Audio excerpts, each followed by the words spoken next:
Hey everybody, how you doing? Scarf on, sore throat, runny nose, and I've not been so good. Sorry, cough. Try not to cough. Try not to cough. Okay, so I thought I'd keep you updated on where I am with my progression through my breakup with my wife and what I've been going through. And it's been about a week since my last video, give or take a few days. Quite a lot on. I've started going through all of my old vinyl records and working out which ones are really important to me and which ones are not. And starting to get this whole process into my head and know that if I'm sick or I'm ill, it doesn't really matter. I still have to take care of my dogs because I can't lean on my wife to do it. Because we're not going to be together anymore, and anything I need to do, like go to the shop, pick up my shopping, my groceries, take care of myself, make sure I've got the right stuff in, I've got to do all of that. And at first that was a bit of a scary moment, realizing that I had nobody to lean on.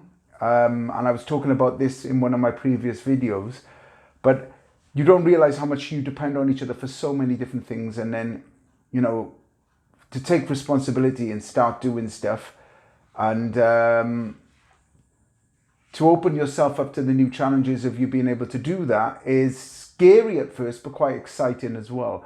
Because now I can decide when I want to do stuff and I don't have to go, Anna, can we do, should I do? I tend to just go, right, what do I need to do? When do I need to get this done by? And when do I need to get this started by? And that's a difficult process, at first, because you've got to adjust your brain from going to like, right, here. It all starts and ends here with me. Are you shifting around down there, Thelma? You waiting to go walkies? Daddy's going to take you in a minute, okay? So basically, I've been coming to terms with all that and the emotional kind of side of breaking it up as well, listening to some of the vinyl and getting those memories from the vinyl and feeling this process as it naturally comes to me over a period of time. And like I've said before, allowing myself to if I feel good, I feel good. And if I feel like crap about this, I feel like crap about this. The truth is, we only really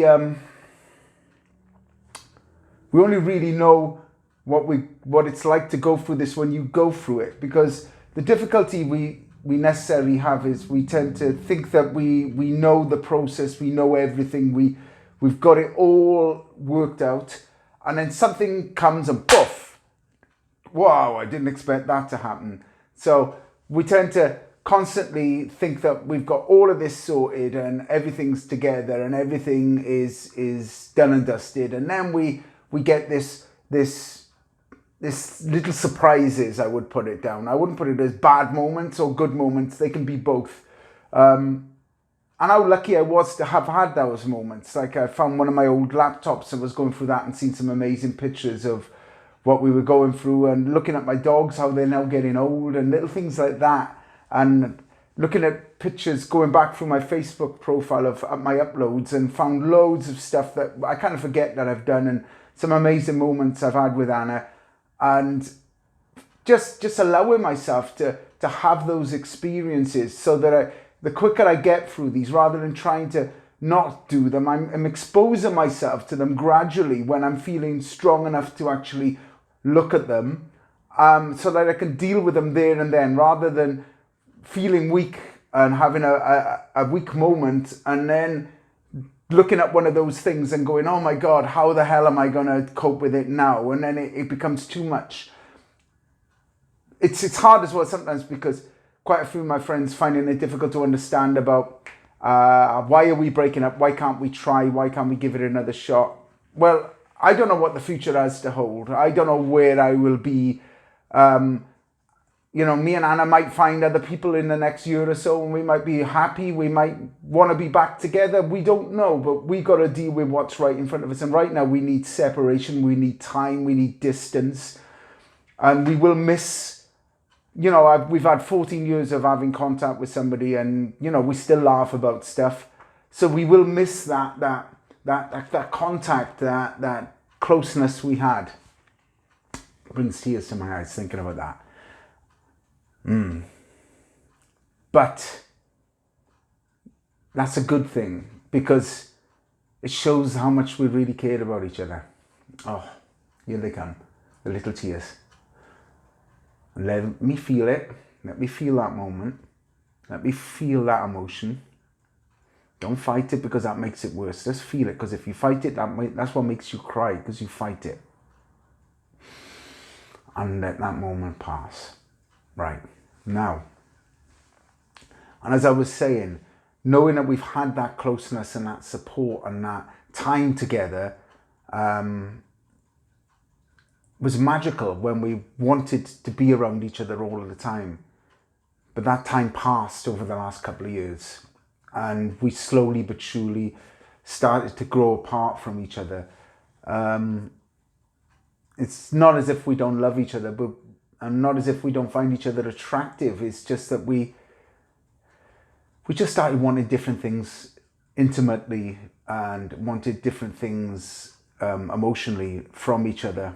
And I no longer could give that to Anna, and Anna could no longer give to me what I wanted. And we would have had to destroy each other to get what we wanted from each other. And we cared about each other too much to do that to each other. And quite a few times, Anna said to me that we might have to have a divorce, and we don't know whether it was going to work out. And we tried, and we've tried over the last 2 or 3 years. And it's been a really difficult time, as well as in the middle of all of that, I've lost my job, and then I've been doing a lot of personal development and been quite selfish in that time, because I've had to get into my life coaching and learn more about myself and really get deep with myself to find out fundamentally what I really, really want, what my core values are, and what I really want to be representing as Nick. And as I've done that, I've helped Anna also help her to represent what she wanted, and given her the space to represent what she wanted as an individual. And as difficult as it was for me to support her, because I knew by doing that I might lose her, I did it anyway, because I cared about her. Because what I cared more about than just my happiness was her happiness. And I could have clung to her, and I could have tried to manipulate her and stop her from being this strong person as she's becoming. But then I would have destroyed her and not loved what I'd had anyway. And in the process, she would eventually got fed up of the destruction I would have done to her, and would have left me anyway. And then she would have left me knowing me as this clingy, destructive, negative person, rather than this person that supported her and helped her to grow. And it was a hard decision to make. It wasn't easy to say, I'm going to support you to be better so that you might leave me, or you might not leave me, but at least I know that when you do leave me, you're going to be better for it rather than worse for it. And this is what I'm also doing at the moment with her, is I'm still supporting Anna. I'm still trying my best to guide her emotionally if she needs me to, and vice versa, her with me. And we're doing it gradually as we separate, and as we move slightly more and more apart. And that's not an easy process. Sorry. It really, really isn't an easy process. It's harder and easier for someone to say, I hate you, and I don't want to see you ever again, and I don't want to be around you ever again, and then shut them down, and you go through this horrific experience. It is kind of harder in a way to go through what I've gone through, but it's even harder again for somebody to go through somebody which dies and they'll never see them again. So maybe I'm going through this the hard way, but also I think I'm going through it the right way. I want to go through this divorce and end it with love and compassion for that other person, and know that we'll always be friends, and if we need someone to talk to, we can. That's what matters. You know, why would I want to destroy anything if I'm full of love? If I'm full of love as a human being, which I am, I'm full of love. I've been working on this all my life. If I'm full of love as a human being, how could I want to hate somebody else?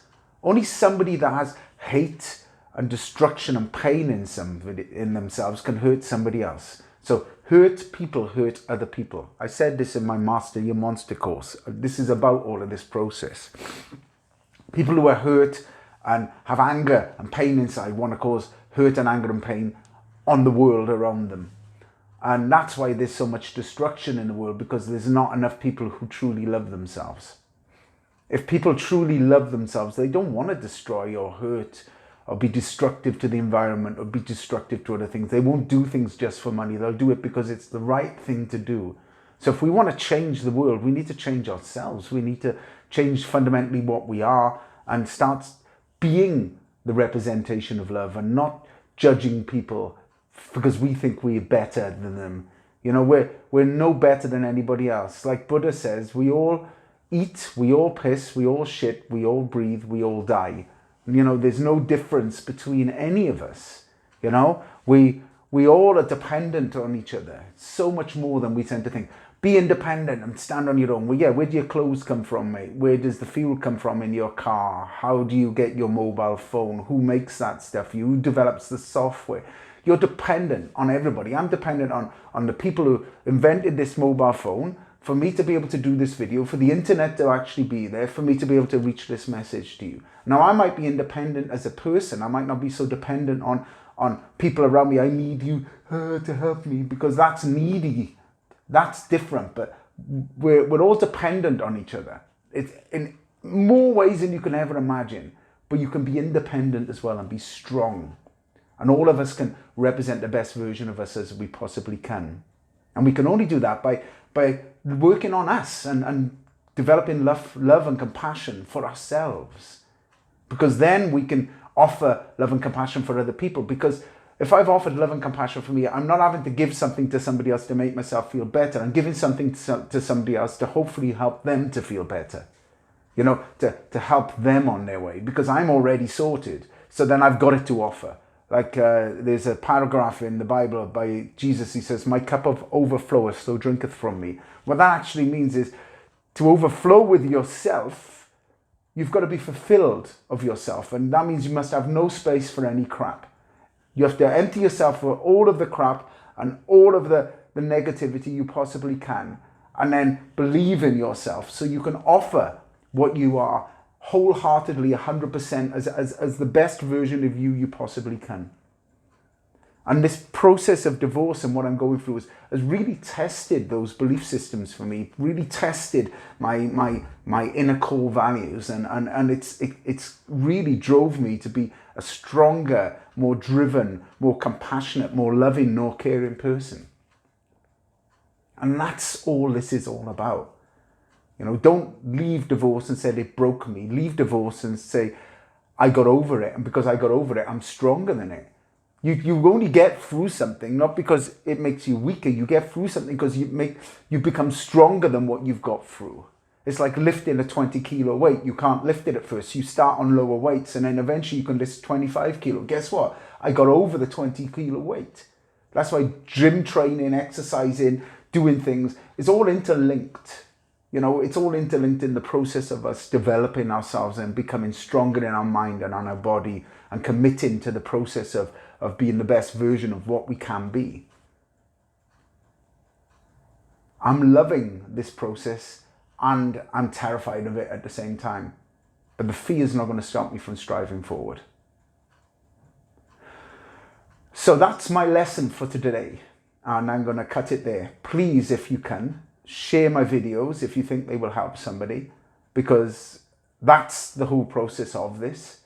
And subscribe to my channel, because if I can monetize my channel sometime in the future, who knows, I could do more and more and more of these videos. And I'm going to be van life in it soon as well, living in my amazing camper van with my dogs and traveling around. So I could be coming to visit some of you people in the UK and in Europe, who knows. So let me know where you are and who you are and what you're about, and send me some links through my channel, and you can contact me as well. I got my contact details, and who knows where I'm going to be over the next few years of my life. I'm going to start doing some events, standing and talking on stage and helping people directly, and I'm really, really excited about that. Here's to the future. And I'll keep doing these videos as I travel out of Sweden in my van over the next couple of months, yeah? Sending some love. Thank you.